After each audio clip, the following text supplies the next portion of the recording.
నేను ఇందాక చెప్పాను నా one of the favourite patient ఎవరో కాదు, దుర్గా.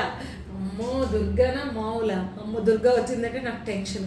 క్వశ్చన్ బ్యాంక్ క్వశ్చన్స్ అడుగుతూనే ఉంటుంది. ఇప్పుడు చూడండి ఇందులో ఇంకెన్ని క్వశ్చన్స్ అడిగితే నాకు భయం వేస్తుంది. మాట్లాడమే. అందరికీ నమస్కారం అండి. నాకు 4 ప్రెగ్నెన్సీస్ పోయినాయి. ఫస్ట్ 3 ప్రెగ్నెన్సీస్ ఏమో సెకండ్ మంత్ థర్డ్ మంత్ అలా పోయింది. ఫోర్త్ ప్రెగ్నెన్సీ ఏమో 6th మంత్లో పోయింది బేబీ చనిపోవడం వల్ల. తర్వాత 5th ప్రెగ్నెన్సీ నాకు అనుకోకుండా కన్ఫర్మ్ అయిందండి. కన్ఫర్మ్ అయినప్పుడేమో నేను వేరే హాస్పిటల్కి వెళ్ళాను. ఫస్ట్ ఈ హాస్పిటల్కి రాలేదు. ఆ మేడం ఏమన్నారంటే ఒకసారి స్కాన్ తీసి చూద్దాం అని అన్నారు. స్కాన్ తీసి చూసిన తర్వాత ఫైబ్రాయిడ్ ఉంది, సో బేబీ నిలవదు.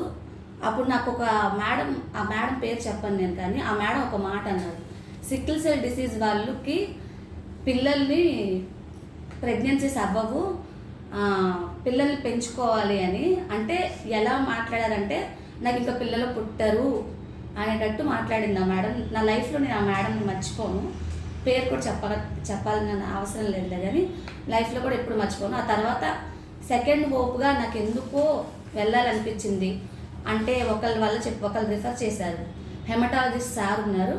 ఆ సార్ వాళ్ళ వైఫ్ రమ్య మేడం గారు, ఒకసారి వెళ్ళి చూడు నీకేమైనా బాగుంటుందేమో అని. నేను October 7 వచ్చే నాకు ఇప్పటికీ గుర్తుంది. 2 ఆ టైంకి వచ్చాను. ఆ టైంలో మేడం ఇక్కడే ఉన్నారు మధ్యాహ్నం. వచ్చిన తర్వాత వెంటనే నన్ను చూసి, నేను మేడం దగ్గరికి వచ్చినప్పుడు ఎలా వచ్చానంటే ఫుల్ క్రై. మేడం నాకు 5th ప్రెగ్నెన్సీ మేడం ఇది, దీంట్లో కూడా నాకు ప్రాబ్లం ఉందని వచ్చింది అని చెప్పి మేడం దగ్గరికి వచ్చి ఏడిస్తే మేడం ఒకే ఒక హోప్ ఇచ్చారు, నీకు బేబీని అప్పచెప్పే బాధ్యత నాది అని చెప్పారు. నేను ఆ వర్డ్ని నేను లైఫ్లో మర్చిపోనండి. ఆ రోజు October 7 నా లైఫ్లో చాలా చాలా చాలా బ్యాడ్ డే. ప్రతి మంత్ నేను ఏదో ఒక బ్యాడ్ ఎక్స్పీరియన్స్ చేస్తూనే ఉన్నాను. ప్రతి నెల నేను 15 రోజులకు ఒకసారి మేడం దగ్గరికి నేను వస్తూనే ఉన్నానండి. ఎందుకంటే నాకు ఫైబ్రాయిడ్ ఉంది, మళ్ళీ ఏమో ఇన్ఫెక్షన్ వచ్చేసింది సెకండ్ మంత్లో. థర్డ్ మంత్లో డబుల్ మార్కర్ టెస్ట్లో ప్రాబ్లమ్స్ ఉంటాయేమో అన్న భయంకి నేను అసలు హోప్ వదిలేసుకుందాం అనుకున్నాను. కానీ మేడం డబుల్ మార్కర్ టెస్ట్ చేసి ఫైబ్రాయిడ్ లేదని చెప్పి మళ్ళీ స్కాన్స్ ప్రతి 15 డేస్కి ఒకసారి నాకు మేడం స్కాన్ చేస్తూనే ఉండేది. మేడం గ్రోత్ గురించి చెప్తూనే ఉండేది. నాకున్న క్వశ్చన్స్ నాకు తెలిసి ప్రపంచంలో ఎవ్వరికీ ఉండవు ప్రెగ్నెన్సీలో.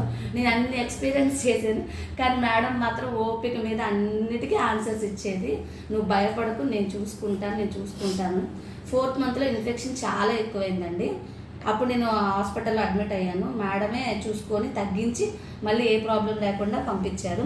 మళ్ళీ 5th మంత్లో టిఫా స్కాన్లో కూడా ఏదో ప్రాబ్లం అని చెప్పారు. ఏంటి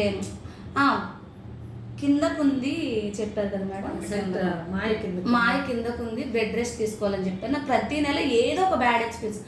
కొంతమంది అంటారు ప్రెగ్నెన్సీలో నేను అంత హ్యాపీగా ఉన్నాను. నేను అసలు ప్రెగ్నెన్సీలో హ్యాపీగానే లేను. మేడం దగ్గరికి వచ్చి మొహం చూస్తేనే హ్యాపీగా ఉండేదాన్ని. అంటే నా క్వశ్చన్స్ అన్నిటికీ మేడం ఆన్సర్ అంత బాగా చెప్పేవాళ్ళు. 5th మంత్లో అలా అయింది. 6th మంత్లో ఏమో మళ్ళీ ఇన్ఫెక్షన్ వచ్చింది, నేను మళ్ళీ అడ్మిట్ అవ్వాల్సి వచ్చింది. 7th మంత్లో కూడా గ్రోత్ స్కాన్ తీసినప్పుడు కూడా నేను చాలా భయపడుతూ వచ్చాను. 7th మంత్లో ఏం చెప్పారు మేడం, అంబ్రికల్ కార్డు మెడకి చుట్టుకుందని చెప్పారు. ప్రతిదీ నాకు బ్యాడ్ ఎక్స్పీరియన్సే, కానీ నేను ప్రతి దాంట్లో హోప్ వదులుకోలేదు. మేడంని నమ్ముకొని మేడం దగ్గరికే వచ్చాను. మేడమే చెప్పారు. నాకు గ్రోత్ స్కాన్ చేసిన మేడం కూడా చెప్పలేదు బొడ్డుతాడు మెడకుంది అని. మేడం స్కాన్ తీసి బొడ్డుతాడు మెడకుంది, నువ్వు భయపడకు, ఏమవ్వదు, బేబీ అలా చుట్టుకుంటుంది, మళ్ళీ మారిపోయిద్ది అని చెప్పారు. పోనీలే సర్లే మేడం మాట ఏదో ఒకటి దేవుడు అనుకో. మళ్ళీ 8th మంత్ రాగానే ఉమ్మనీరు లేదు, ఉమ్మనీరు కౌంట్ లేదు, ప్రాబ్లము అని అన్నారు. బ్లడ్ సెల్స్ ఏమో నాకు 7th మంత్ వరకు 9 ఉండేది. 9 అంటే అది అందరికీ చాలా తక్కువే, కానీ నాకు అది చాలా ఎక్కువ అలా ఉండేది. కానీ నాది 8th మంత్ వచ్చేటప్పటికి 7కి 6కి పడిపోయింది. వెంటనే అడ్మిట్ చేయించేశారు. 8th మంత్లో చేయించేసి 2 బ్లడ్ ప్యాకెట్లు ఎక్కించారు. వెంటనే 9కి ఇంక్రీజ్ అయింది. మళ్ళీ 9th మంత్లో మళ్ళీ అదే సేమ్ ప్రాబ్లమ్. మళ్ళీ మేడం దగ్గరికి వచ్చాను. బ్లడ్ ఏమో 7కి వచ్చేసింది. మళ్ళీ బ్లడ్ ప్యాకెట్స్ ఎక్కించారు, 9కి వచ్చింది. అలా నేను ఫేస్ చేస్తూనే ఉన్నాను. ఫైనల్గా మే 9 పెయిన్స్ తోటి మేడం దగ్గరికి వస్తే నా ప్రీషియస్ బేబీ ఎలా అంటే, నేను నిజంగా నాది ప్రీషియస్ బేబీయే. మేడం అంతలా చూస్తూనే ఉన్నారు. అలాంటిది మేడం నాకు ఒక మంచి బిడ్డని నాకు చేతికి ఇచ్చారు. నాకు పిల్లలు పుట్టను అన్న వాళ్ళందరికి కూడా నాకు బేబీని అంత మంచిగా ఇచ్చారు. అసలు నమ్మరు, అంత బాగా పుట్టింది. 3 kgs పుట్టింది బేబీ. బేబీ చాలా క్యూట్ గా ఉంది, నిజంగా ఎంత స్మార్ట్ ఉందో. పాప దుర్గా కంటే అందంగా ఉంది యాక్చువల్ గా చెప్పాలంటే. ఇంకా అలాగా కంగ్రాచులేషన్స్. థ్యాంక్స్.